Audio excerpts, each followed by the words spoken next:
Bismillahirrahmanirrahim. Assalamualaikum warahmatullahi wabarakatuh. Pada pembelajaran kali ini, yaitu mata pelajaran IPA kelas 8, kita masuk pada sistem pencernaan manusia. Sistem pencernaan manusia ini sangat erat kaitannya pada firman Allah, Quran Surat Thaha ayat 81. Janganlah kamu melanggar batasan atau makan berlebih-lebihan. Sesungguhnya Allah Subhanahu wa taala tidak menyukai orang-orang yang berlebih-lebihan.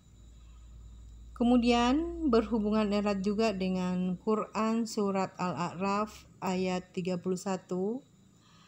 Makan dan minumlah dan janganlah berlebih-lebihan. Sesungguhnya Allah tidak menyukai orang-orang yang berlebihan.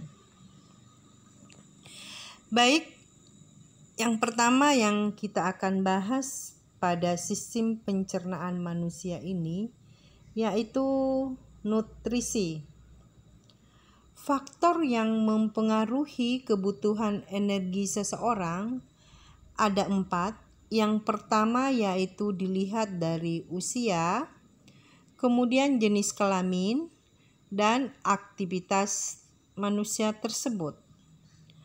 Nutrisi atau gizi adalah zat yang dibutuhkan makhluk hidup sebagai sumber energi, mempertahankan kesehatan pertumbuhan, dan untuk berlangsungnya fungsi normal pada setiap jaringan dan organ tubuh.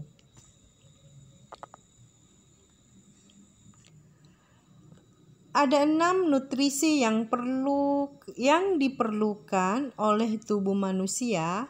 Yang pertama karbohidrat, yang kedua lemak, kemudian protein, mineral, vitamin, dan air.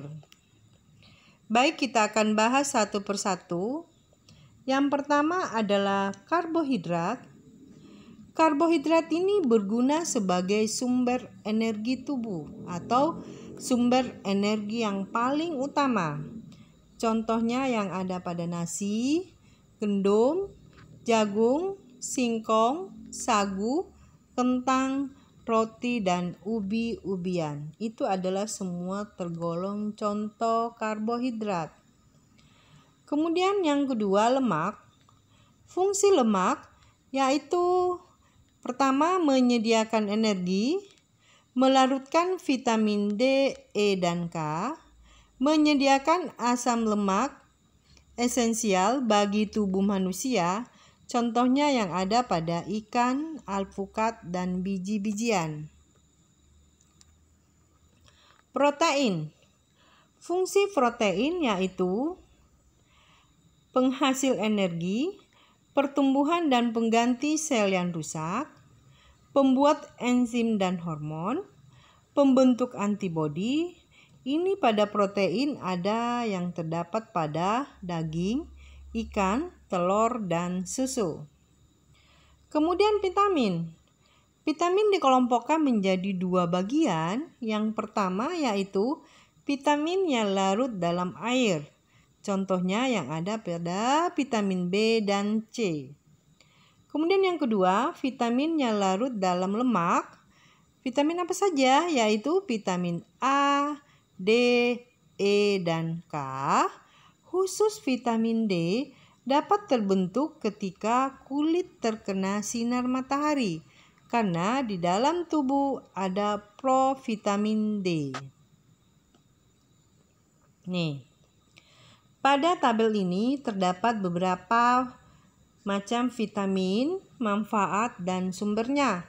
Contohnya pada vitamin A, vitamin B, vitamin C, vitamin D, vitamin E, dan vitamin K.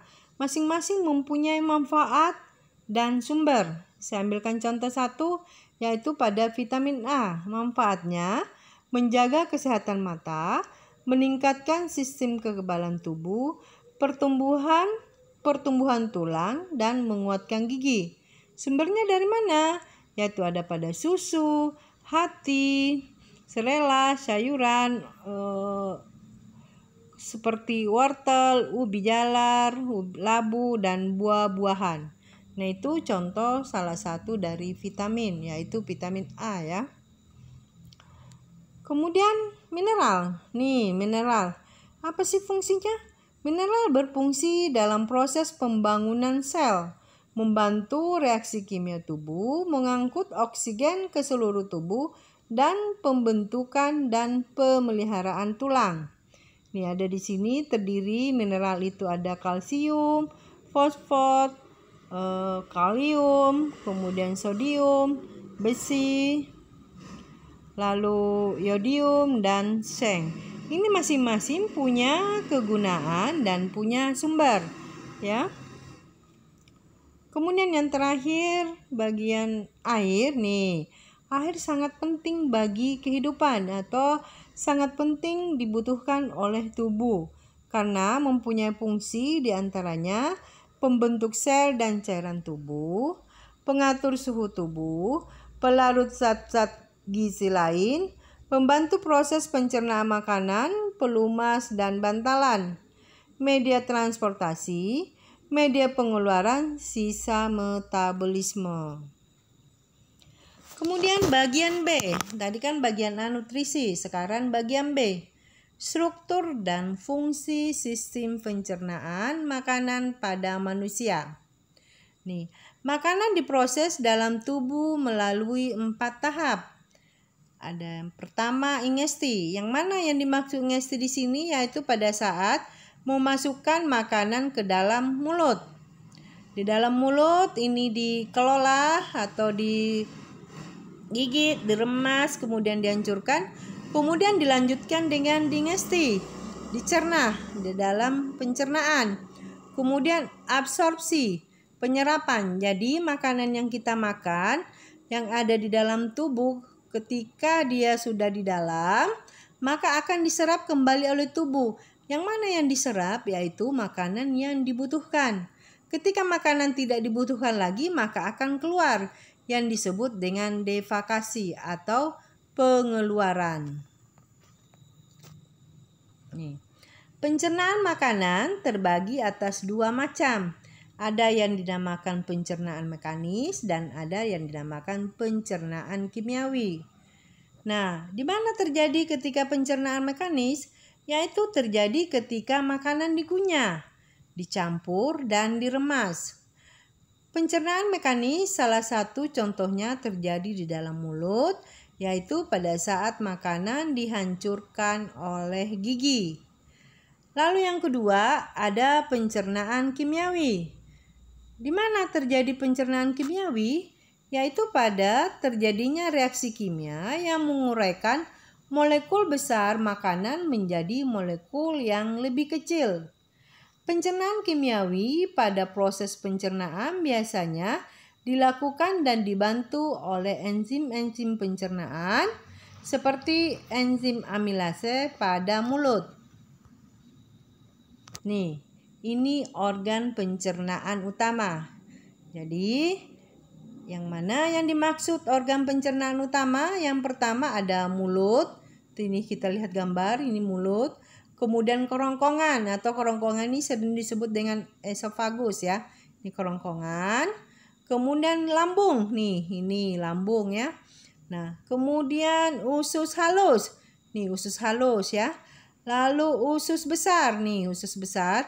Kemudian yang terakhir keluar ke anus ya, di sini. Nah, kita akan bahas satu-satu juga, mulai dari mulut. Nih, ini gambar mulut. Nih. Kemudian di dalam mulut terjadi 2 pencernaan. Tadi sudah dijelaskan. Pencernaan mekanis pada saat makanan dikunyah dalam gigi. Kemudian pencernaan kimiawi pada saat makanan dicerna dengan bantuan enzim vitalin yang mengubah amilum menjadi maltosa. Kemudian kerongkongan atau esofagus. Ini gambar kerongkongan ya, sampai sini ya. Kemudian setelah melalui rongga mulut, makanan yang terbentuk yang bolus atau masih berbentuk bolus akan masuk ke dalam tekak atau faring. Lalu faring dimaksud di sini adalah saluran yang memanjang dari bagian belakang rongga mulut sampai ke permukaan kerongkongan atau esofagus. Pada pangkal faring terdapat katup pernapasan yang disebut epiglottis. Epiglottis berfungsi untuk menutup ujung saluran pernapasan atau laring agar makanan tidak masuk ke saluran pernapasan. Setelah melalui faring, bolus menuju ke esofagus atau kerongkongan. Lalu, otot kerongkongan berkontraksi sehingga menimbulkan gerakan meremas dan mendorong bolus ke dalam lambung. Gerakan otot kerongkongan ini disebut dengan gerakan peristaltik, ya itu. Kemudian lambung nih, ada gambar lambung. Nah, apa yang terjadi di dalam lambung? Ada dua bentuk pencernaan, yaitu pencernaan mekanis dan pencernaan kimiawi. Kalau pencernaan mekanis, yaitu otot lambung berkontraksi mengaduk-aduk bolus. Kemudian kalau kimiawi, yaitu bolus tercampur dengan getah lambung. Lalu getah lambung ini mengandung asam klorida. Fungsinya di sini yaitu membunuh kuman. Kemudian enzim pepsin mengubah protein menjadi peptin. Enzim renin yaitu mengendapkan protein kasein yang terdapat pada susu. Lalu usus halus. Kemudian dari lambung langsung ke usus halus ya. Usus halus berfungsi untuk menyerap sari-sari makanan. Usus halus terdiri atas 3 bagian, yaitu usus 12 jari atau duodenum dengan panjang sekitar 0,25 meter. Kemudian usus tengah, jejunum dengan panjang sekitar 7 meter. Lalu usus penyerapan, ileum dengan panjang sekitar 1 meter. Nah, itu yang ada pada usus, ada 3 bagian. Dalam usus halus terjadi pencernaan secara kimiawi. Nih, kemudian ke usus besar. Usus besar berfungsi untuk mengatur kadar air pada sisa makanan. Di dalam usus besar terdapat bakteri Escherichia coli yang membantu membusukkan sisa-sisa makanan tersebut. Bakteri Escherichia coli mampu membentuk vitamin K dan B12. Sisa makanan yang tidak terpakai oleh tubuh beserta gas-gas yang berbau disebut tinja akan dikeluarkan melalui anus. Itu tadi sehingga disebut dengan proses defekasi ya, itu yang ada yang dikeluarkan di anus. Kemudian organ pencernaan tambahan. Tadi itu adalah organ pencernaan utama, ada mulut, kerongkongan, lambung, usus halus, usus besar, kemudian langsung ke anus ya. Sekarang hati, nih ya, sebagai organ pencernaan tambahan. Ini hati. Apa fungsi hati? Menetralisir racun yang berbahaya bagi tubuh, menyimpan vitamin A, D, E, K, B12, dan zat besi. Lalu menjaga keseimbangan kadar glukosa darah, mengatur kadar kolesterol dalam darah. Kemudian kandung empedu. Kantung empedu. Kantung ini akan menyimpan getah empedu yang dihasilkan oleh hati. Getah empedu ini berwarna kuning kehijauan karena mengandung pigmen bilirubin. Bilirubin merupakan pigmen yang terbentuk dari pemecahan hemoglobin. Kemudian pankreas. Fungsi pankreas yaitu menghasilkan hormon insulin yang berfungsi untuk mengatur proses pengubahan glukosa dalam darah menjadi glikogen, menghasilkan beberapa enzim yaitu amilase mengubah zat tepung menjadi amilum, tripsin mengubah protein menjadi peptida dan asam amino, lalu lipase mengubah lemak menjadi asam lemak dan gliserol. Lalu bagian yang ketiga, gangguan pada sistem pencernaan dan upaya untuk mencegah atau menanggulanginya. Ada beberapa penyakit yang berhubungan dengan pencernaan, yang contohnya yang pertama obesitas. Jadi orang gemuk itu, orang besar itu penyakit ya. Kemudian obesitas adalah suatu kondisi tubuh yang memiliki kandungan lemak berlebih. Ya, seperti contohnya orang gemuk. Sehingga dapat menimbulkan efek negatif pada kesehatan. Upaya untuk mencegah atau menangani obesitas adalah dengan berolahraga dan mengatur pola makan. Kemudian, selain obesitas, ada karies gigi atau gigi yang berlubang, yaitu kerusakan gigi akibat infeksi bakteri yang merusak lapisan gigi sehingga merusak struktur gigi. Upaya pencegahan yang dapat dilakukan dengan memperhatikan kebersihan gigi. Jadi sangat penting sekali kita harus membiasakan menyikat gigi minimal 2 kali sehari. Apalagi bisa dilakukan sampai 4 kali. Contohnya pada saat kita mau tidur, kita harus menyikat gigi dulu ya. Itu. Lalu selain karies gigi atau gigi berlubang, itu ada penyakit MA yang disebut dengan gastritis. Yang mana penyakit MA? Yaitu penyakit yang menyebabkan terjadinya peradangan atau iritasi pada lapisan lambung. MA dapat dicegah dengan cara makan teratur, makan secukupnya, cuci tangan sebelum makan, menghindari makanan yang memicu produksi asam lambung yang berlebihan, seperti makanan asam, makanan pedas, dan kopi. MA disebabkan adanya infeksi bakteri Helicobacter pylori, dapat diobati dengan mengonsumsi obat antibiotik seperti amoxicillin dan tetrasiklin ya itu. Kemudian hepatitis. Hepatitis adalah penyakit peradangan pada hati. Pencegahannya tidak sering menahan buang air besar, makan makanan yang berserat, menghindari makanan yang tinggi lemak dan gula, minum air secukupnya. Kemudian diare. Apa penyebabnya?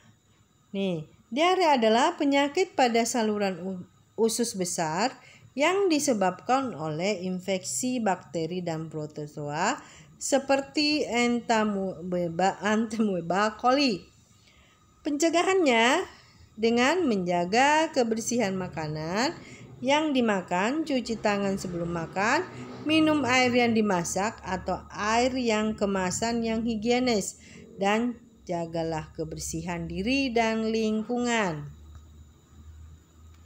Kemudian penyakit berikutnya konstipasi, yaitu kondisi feses keras atau kering sehingga sulit dikeluarkan. Pencegahannya yaitu tidak sering menahan buang air besar, makan makanan yang berserat, hingga mengkonsumsi makanan yang tinggi lemak dan gula. Hindari mengkonsumsi makanan yang tinggi lemak dan gula, minum air yang cukup.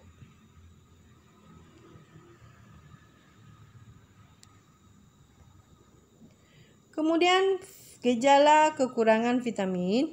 Di sini ada misalnya vitamin A, gangguan pada penglihatan kabur, kerusakan hati dan tulang, rambut dan rontok. Demikian juga vitamin B, vitamin C, vitamin D, vitamin E, dan vitamin K.